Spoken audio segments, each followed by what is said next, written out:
Okay, it is time for another top 10 list of books. And this is going to be one of those times where Mrs. Interesting Books Reviewed is going to see the latest content I've uploaded and say, I should never leave you at home alone again. But here I am, and I am unsupervised, so we're going to have a top 10 list of books about Israel. Now, before I get into this, let me explain the criteria for this top 10 list. This is my top 10 favorite books about Israel. And I should qualify that also by saying that when I say Israel, I am referring to the political entity of Israel that is located in the Middle East. And I say that, I make that distinction because I do not believe modern day political Israel is to be confused with biblical Israel. I think those are two very different things, and I think there has been a deliberate effort to blur that lines and a fraudulent effort to blur that line to conflate the two. So I personally am of the mind that modern day followers of the New Testament and the New Covenant, as defined by Jeremiah 21:21, are in fact modern day Israel. But I digress. But anyway, let's get rolling. We'll get right into it. And you will all notice that I do have my book stand on hand. I'm going to try to remember to use it accordingly. And if I can remember to, I will actually go into the video description and list these books. A few of these might be difficult to get, but I will talk about those when I get to them. Now, first off, this one is from a while back. This is Journey to Jerusalem by Grace Halsell, and I think this is from like 1981. 1981. So Grace Halsell was a reporter. I think she was out of Fort Worth, and she has since passed away, but excellent book going all the way back, over 40 years ago now. And you see a lot of the problems that you hear now dealing with the Palestinians. A lot of the problems that Palestinians were facing in 1981 are exactly the same as what's going on now. And this is a really well-written time capsule of modern-day Israel or political Israel in 1981, and a good snapshot of that. And you can feel her shock as she documents all of this stuff, the things happening to Palestinians, and some pretty horrific stuff. And it's all stuff that we should have been learning in school, but did not. And just a quick aside on this, because I know some of you, if you're new to the channel and you're wondering who is this guy? Why is this guy talking about Israel, and what's his deal with political Israel and all that? I grew up not really having a strong opinion about one way or the other. My dad was not a Zionist per se, but was very pro-Israel and raised us as such. And it really wasn't until 1995, I'll never forget, spring of 95, where I was out having dinner with some friends, and a friend of my girlfriend at the time was married to a gentleman, I believe, from Egypt. And we were at dinner, and I can't remember what was happening in the news at the time, but I brought up something about Israel and how they were kicking butt and taking names and all that sort of stuff. And this guy stopped me after I went on for a little bit, and he said, if you knew what was going on over there, you wouldn't talk about it like that. And I was like, okay, sure, whatever, Arab guy. Of course you're going to say that. And now, looking back, knowing now material like what I'm showing you here, I think this dude had the patience of a saint, because I hope I am as graceful towards people now that speak out of ignorance. Now, granted, now we have the internet, and it's much easier to check out what's actually happening on the ground in Gaza than it was, say, in 1995. But still, I think some grace is in order for people that are ignorant of the facts on the ground. So anyway, That is Journey to Jerusalem by Grace Halsell from 1981.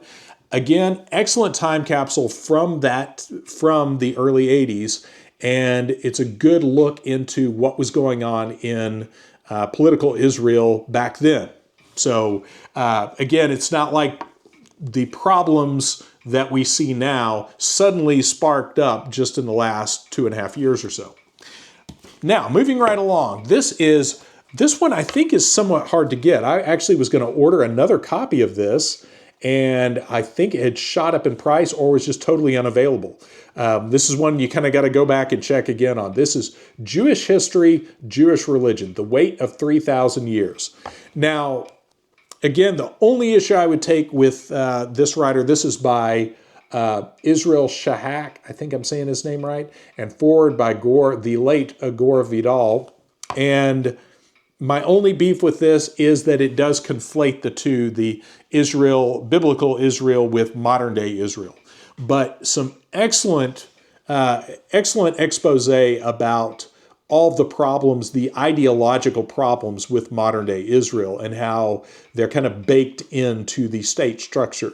And a lot of the stuff about the IDF and their rules of engagement towards Palestinian or Goyim, as the term goes, is pretty messed up. And this is a great breakdown of that from someone with excellent knowledge of it. And this is from,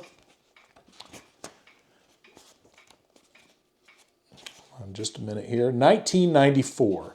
And I had another edition of this, a later edition that was like the 2001 edition of this that I loaned to my brother. So hopefully if my brother's watching, he'll remember and give that back to me. But anyway, moving right along, this is a good one just about, again, from the 90s perspective of what all was going on. And again, the rules of engagement, a lot of the problems with the IDF, and just the ideological underpinning of modern day political Israel.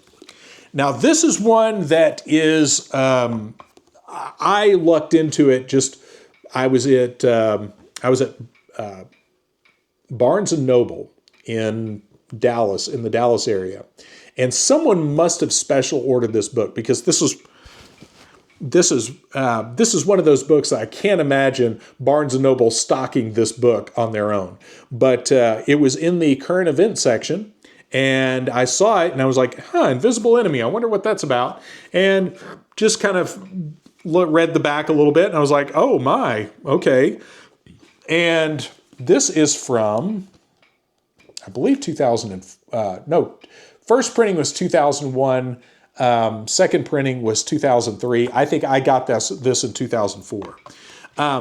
This is an excellent book about re-examining modern day political Israel and its relationship to the United States, and how, according to the author, Edward Aboud, that he does not view them as an ally at all or even a neutral presence, but rather an overt enemy to the United States, and does an excellent job of documenting that case. This is one that is difficult to get.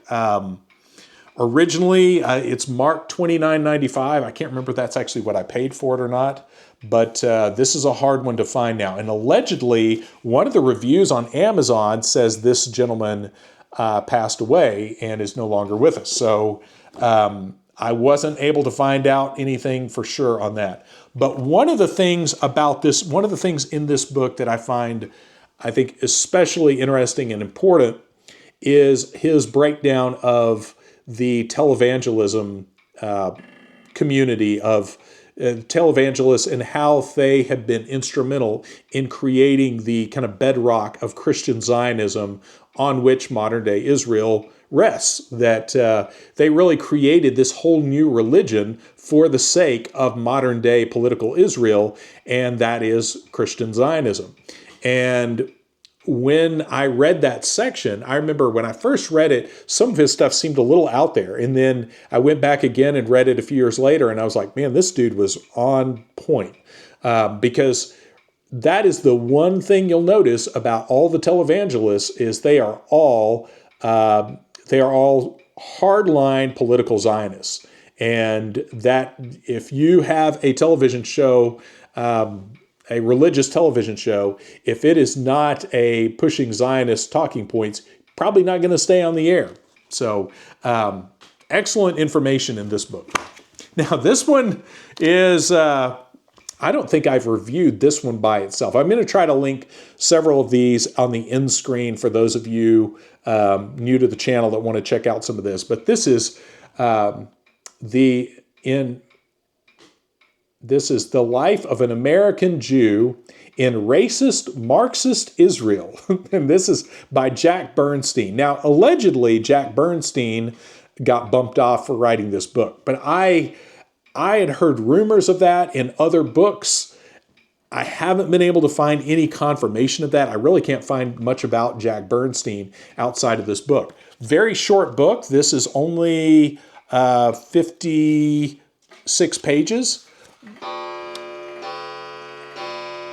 But this is kind of an angry screed written against modern day political Israel from a guy who went there as a true believer and experienced racism against his wife was a Sephardic Jew, which to those not in the know, Ashkenazi Jews are the white skin like Barbara Streisand, the Gene Simmons, Howard Stern. Those are all Ashkenazi, which they actually trace their roots to like Eastern Europe or the Khazars, whereas the Sephardic Jews are the more accurately genetic ancestors of the people we know from the Middle East. So, and those would actually be the Semites. So Sephardic Jews are the ones that actually look like people from the Middle East. And he points out that intermarriage, and this was written in, I believe, 1984. Yes, 1984. But intermarriage between an Ashkenazi and a Sephardic Jew was seen as super taboo, and not from the Sephardic perspective, but from the Ashkenazi perspective, that this was seen as, almost interracial marriage. And anyway, so that's one of the things he talks about in this, but this is basically just a screed, just railing against modern day Israel for all of its inherent problems and what a sham it was. So great book if you can find this. This is an excellent, again, firsthand account of somebody who went there a true believer and left a militant opponent. Now, this is one that as of a couple weeks ago when I was looking up some of this stuff, this one is still available on Amazon. If any of these books even slightly interest you, get this one first. This is the one that you want to have, period. And as far as I know, it's still available for a decent price. This is Against Our Better Judgment by Allison Weir. And this was published, I believe, in 2012. And I got this... 2014. And I think I got this like right after it came out. And this is an amazing book because it's the actual portion of the book is this right here is the book. Whereas all of this is, so basically about 2/3 of the book is endnotes. And very incredibly thorough endnotes. And just from the endnotes alone, that is a good jumping off point if you want to study up on the Middle East and find other really good books and resources about the Middle East. I highly recommend this just for the endnotes alone. But this is all about the founding of the political state of Israel and what all happened.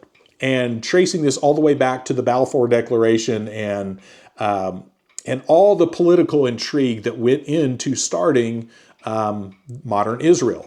And there is a lot of stuff in here that will shock you. A lot of the stuff about the Stern Gang and the Irgun, the early Jewish terrorist groups, that a lot of that is very shocking. A lot of people don't know about things like the King David Hotel bombing done, I believe, by the Irgun that killed a bunch of British civilians and military. And finally, the British threw up their hands and took off and said, "We're done trying to be the referees in this mess." But very, very good information about the founding of modern Israel. And when you read this book, it is impossible to read this book and check out the sources and everything, whatever strikes your fancy. But it is impossible to read this book and walk away feeling like modern day political Israel is an extension of biblical Israel. You cannot hold those two things in your head after reading this. And again, this is the tip of the iceberg. This will get you into other things, but you'll realize really quick this whole thing of holding up this nation state as though it's, to me, it's like right up there with, I'm not Catholic. I don't believe the Pope is infallible. And the same thing with a nation state. I have a very tough time believing in this idea that a nation state is infallible and is literally the fulfillment of prophecy, and what they do, their actions are an extension of prophecy. I think that is madness to believe that. And if you look at the people over the years who have believed that, have excused a lot of very bad, very destructive behavior. So anyway, I'm getting off too far off on that, but this is an excellent book and I cannot recommend it enough. Now, this is the one kind of pro-Israel tract that I have in this. This is In Defense of Israel by John Hagee. And I mainly included this because of how overtly, how heavy-handed and how ridiculous this is. This is a ham-fisted effort to upend a lot of modern Christian theology and claim that Jesus is not actually the Messiah, capital M, yet because he was rejected by the Jews, and they have the final say of that. It's whack. And it's this John Hagee of, I think it's Cornerstone Church down in San Antonio. He genuinely believes this tripe, or at least he gets enough money to say he does. But I believe this book, actually, there was an effort briefly to retract this book because there's if you go on YouTube or if you just do a video search on like Bing or DuckDuckGo or something and look up Hagee Denies Christ, you'll see a video of him promoting this book where he's saying that Jesus did not come to earth to be the Messiah and therefore he wasn't the Messiah anyway. Really damning stuff. But this will show you when these guys feel comfortable, the kind of stuff they will say. And it goes to show you the influence of just how strong the influence is of political Zionism over a lot of mainstream kind of celebrity Christian culture. So this one is worth it for no other reason than just to get a look kind of behind the curtain and just see how far they'll go to push this kind of crap. Now, this is one you probably, I don't know if you all have heard about this one or not. I'm pretty sure I reviewed this, but it's been a while. This is The Israel Lobby and U.S. Foreign Policy by John Mearsheimer and Stephen Walt. This was published, I believe, in 2007. Yes, 2007, and I think it started out originally as an article it might have been for The Atlantic, I can't remember exactly right, but it started out as an article, and I think once they presented their article, whoever it was that was going to publish it said, yeah, not so fast. And I can't remember if it got censored or they told them they couldn't publish. I can't remember the whole story, but they had already done so much work on it, they just turned it into a book. And that's what this is all about. This is all about AIPAC and AIPAC's role in subverting U.S. politics. And for those not in the know, AIPAC is the American-Israeli Political Action Committee. And because there's this quasi-religious component to it, they enjoy this strange loophole that keeps them from having to be registered as foreign agents. So even if you think Israel is awesome and wonderful and the fulfillment of prophecy or whatever, the idea that people trying to influence our political system on behalf of Israel don't have to register as foreign agents should bother you. Every other country, be it France, be it Poland, be it Russia, or it doesn't matter if you're a friendly nation or not, you have to register as a foreign agent under FARA if you are lobbying on behalf of a foreign nation. And Israel does not have to do that. And as a result, they got their hands all up in the political system, and these guys make an excellent case for how Israel influenced the United States to go to war with Iraq. And then you start to see a common thread there about influencing, AIPAC influencing its paid politicians to push for war in all kinds of war in the Middle East that we have no business in. Iran, Syria, Lebanon, and you start going through this laundry list of all these failed efforts at regime change, or in some cases, horrific efforts at regime change, like the recent mess in Syria, where we have NATO-compliant jihadists that have even said that, doggone it, they love Israel and they're gonna play nice with Israel. Things like that are very curious indeed. But anyway, excellent book on AIPAC and just understanding how the lobbying effort and on behalf of Israel and how much that has influenced our foreign policy.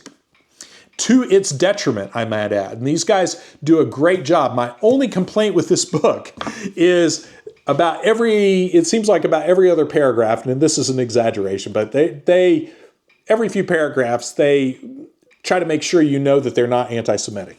So, this is probably as good a time as any to bring that up, as I get that leveled at me often when I cover anything on this topic of, wow, that's really anti-Semitic. And I would love for someone at this point in the video that has watched up to this point to tell me what I have said exactly that is anti-Semitic and what makes it anti-Semitic. Because one of the problems with that charge of anti-Semitism is we're told that it is the hate that mutates, that really only a rabbi or somebody with the proper authority, properly credentialed authority, can spot it and tell you what it is. And that's absurd. That's that this has a shifting definition that we're not allowed to know or understand, but it can be applied to us arbitrarily. So if there's something I've done or said that is specifically anti-Semitic, I would love to see exactly what that is in the comment section. And if there's anything I have said thus far that is not factual, I would like to see somebody to timestamp that and tell me exactly what I said that was not factual. Moving right along, this is Taking Sides by Stephen Green. And Stephen Green is an author I discovered through James Bamford's Pretext for War. There was a very brief mention in that book about the Office of Special Plans. And the Office of Special Plans was the office that was helping Israel put the war plans into place for the Iraq War. And the Office of Special Plans in the Pentagon was up to all kinds of funny business. And that's one, just go down that rabbit hole and check that out. Look who all was involved in it. And it's nuts that nobody is in prison over that. They were the ones for all the bogus WMD intelligence, or a big part of that. But in James Bamford's book, Pretext for War, he mentions that Stephen Green was actually called in by the FBI and asked about what he knew about some of this intrigue with the Office of Special Plans and Israeli influence and that sort of thing. And he didn't realize that this was a current thing. And anyway, in the course of that, James Bamford mentioned that Stephen Green had written 2 books on Israel, but that was it. So it took a little bit of digging to find, and this is Taking Sides by Stephen Green, and this is from 1984. And then the other one I'll get to here in a minute by Stephen Green also. But Taking Sides is another excellent time capsule from 1984. That this is another one of those that, for those thinking that this is all just people trying to beat up on Israel about, Gaza and all that, you see that a lot of this behavior goes back decades. And this pairs nicely with Alison Weir's book. So if you can get your hands on this, this is a great book. It does very similar work to Alison Weir's as far as breaking down the history, the establishment of modern day Israel, and just a lot of the political intrigue that was involved. And he has a lot of declassified documents. There's a lot of stuff about the USS Liberty, lots of stuff in here. And he even says at the end that he says a lot of the stuff that I'm putting in this book will probably be reclassified now because I'm talking about it in this book.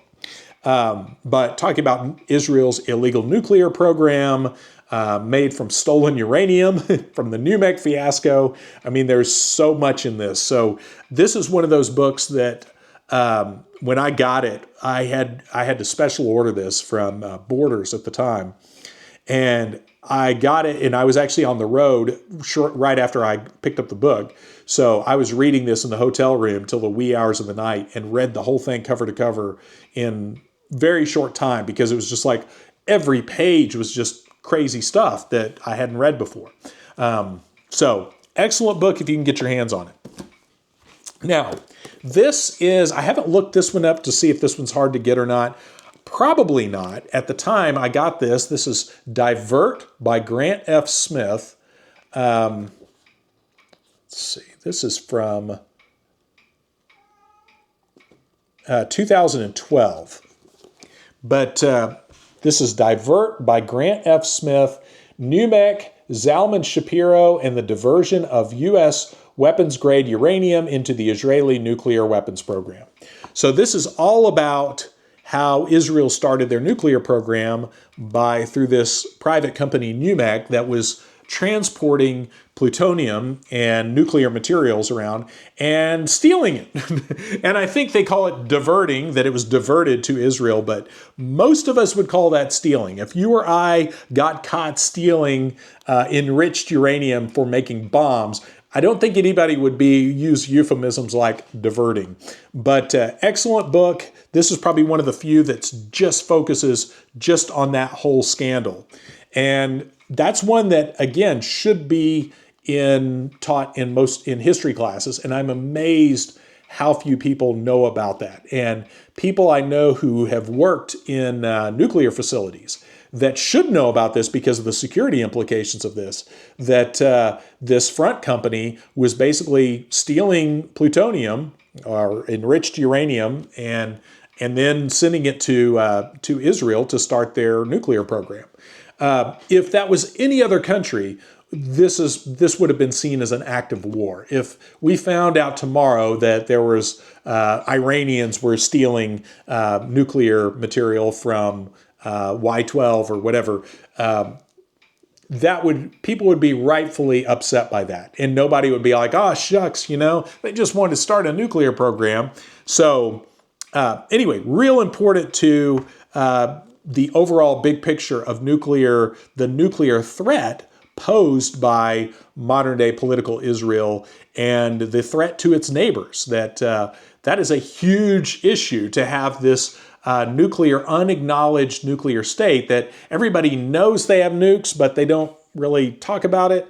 And I forget, one of the Israeli politicians years ago was saying, joking about this, when somebody said something about all the Arab states around them. They said, well, the Arabs have the oil, but we have the matches. So, and their nuclear program has never been subject to inspections, or they're not a member of the Nuclear Non-Proliferation Treaty or any of that. So they are a rogue state by anybody's definition. When you look at things like the attack on the USS Liberty, the Lavon affair, NUMEC fiasco, all that stuff, by anyone's definition, that would be the behavior of a rogue state. Now, last but certainly not least, this is Stephen Green's Living by the Sword. And this is from, I believe, 1987.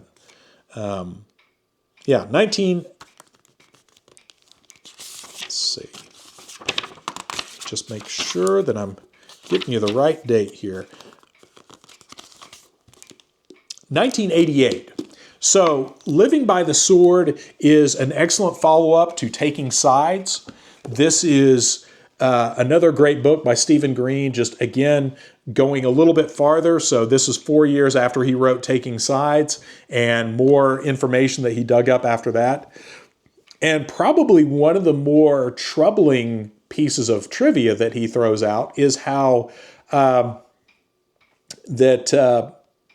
Israel, that based on U.S. intelligence at the time he wrote this, was Israel was manufacturing boosted miniaturized nuclear weapons, mass producing boosted miniaturized nuclear weapons. And boosted nuclear weapons, there's some, I don't know if that's a tritium thing, and I don't understand nuclear science well enough to explain all that.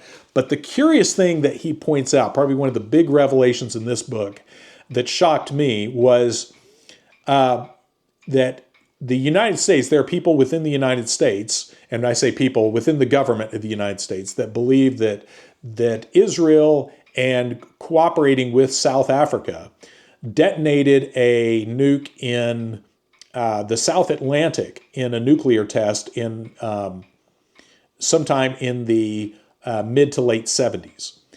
So he believes that they have actually, in fact, I think there's a section here where it says, so he's quoting this guy, Dr. Taylor. Midway through my discussion with Dr. Taylor, a thought occurred to me. Was there in the Vanunu photographs and materials, and this is talking about Mordecai Vanunu, and Mordecai Vanunu was an employee of the Dimona nuclear facility that took pictures and then fled the country to the UK to spill the beans on Israel's nuclear program. And then he was kidnapped and taken back to Israel. And he had a lot of problems that were all compounded by the fact that he had converted to Christianity. Definitely didn't help him. And he was in solitary confinement right up until, I think, 2006. So I think he had very little contact with even other prisoners from like 86 to 2006. Mordecai Vanunu is what he's referring to here in these pictures out of Dimona. He's like, was there in the Vanunu photographs and materials evidence that the Israeli weapons program had previously been tested? I asked. Oh yes, unequivocally, he said. Israel was already engaging in the highly sophisticated process of boosting the yields of its weapons. More important, it was doing this on a production basis. Dr. Taylor explained that the Dimona reactor core was being used to make tritium and deuterium from lithium-6, and that these two precious metals were then being infused into weapons cores in order to accelerate fission process and thus boost the energy release. That is, the yield of the weapon. In other words, Israel was producing very small but powerful thermonuclear weapons in a program at a very advanced stage. What was significant about this particular process, said Taylor, was that boosting introduces uncertainties in weapon production and really can't be done without testing. The slightest miscalculation in the infusion of deuterium, I don't know if I'm saying that right, can result in a waste of weapons-grade materials that are precious to any production program. Moreover, you have to test the specific piece of hardware. The process is not one that can be undertaken from borrowed or stolen charts and diagrams. And yet, Israel at Dimona is mass-producing boosted thermonuclear weapons. Israel, concluded Dr. Taylor, has tested a miniaturized nuclear device somewhere. And that somewhere is allegedly in the South Atlantic Ocean with South Africa. So anyway, so that wraps up my top 10 books on Israel. And I hope that this gets past the censors on the YouTubes. I tried not to say anything too, try to just stick to the facts. But again, I'm curious, those of you that take issue with me talking about Israel like this, I'd love to hear where I have misspoken or told any falsehoods about that, or anything that could be construed as anti-Semitic. I'd love to hear it. So, and I would love, if somebody does claim that anything in this video is anti-Semitic, I would love to see the definition of anti-Semitism properly outlined there, because I think critiquing militaristic, destructive behavior is not hate speech. Criticizing someone's behavior when they are in fact doing illegal, destructive things is, we are duty bound as humans to do that, to expose bad behavior and say, hey, stop doing that thing. If we stop a mugger on the street that happens to be Russian or something and say, that doesn't make us anti-Russian because we said this mugger needs to stop hitting people in the head and taking their money.